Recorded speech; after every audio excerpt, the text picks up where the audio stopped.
Welcome to GardeningDad.com's Gardening School. Today we will talk about another important topic when it comes to gardening. When is the best time to start my seeds for herbs, vegetables, and flowers?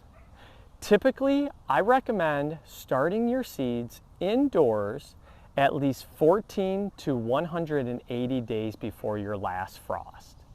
For the specific time for your specific plant, you're going to want to check out the GardeningDad.com or look at the seed packet.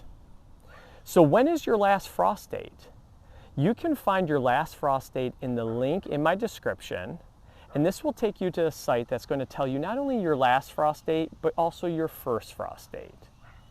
Once you have determined your last frost date for where you live, then you're going to subtract out the number of days it takes to grow your seeds to determine your starting point. So let's say, for example, I know my last frost is going to be May 15th, and I'm growing tomatoes that takes me 45 days, let's say, to start them from seed to grow to a plant. I'm going to take that May 15th, subtract out 45 days, and I get my starting point of April 1st on when I'm going to want to start my seeds indoors. The reason you don't want to start your seeds outside for most plants is because we just don't have a long enough garden season for them to grow into a plant that's going to bear the harvest that you want.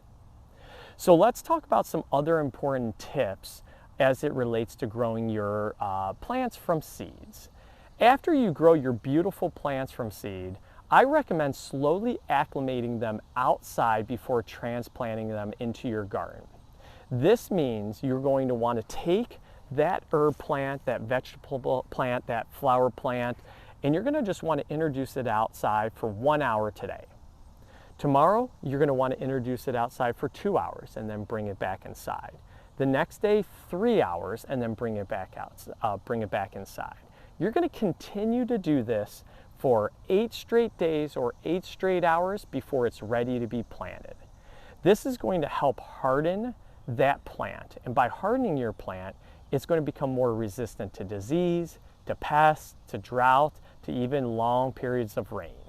Not only that, but once you grow your plants from seed, you're going to want to go ahead and find a spot in your yard that's going to have 8 hours of sunlight, and that also has some loamy, very silt type of soil where it's just easy to shovel and the roots of the plant can quickly expand and grow a really strong base so that that plant, whether it's a vegetable, herb, or flower, can grow as much and probably even more vegetables, herbs, and flower blooms than you can even imagine. If you're interested in other gardening hacks, tricks, tips, or ideas, check out thegardeningdad.com. And as a reminder, you're going to want to start your seeds indoors based off of the last frost date and then subtracting out the number of days it takes to grow that plant from seed.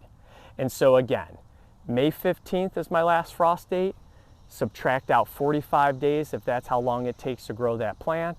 That means I'm going to start my seeds indoors on April 1st.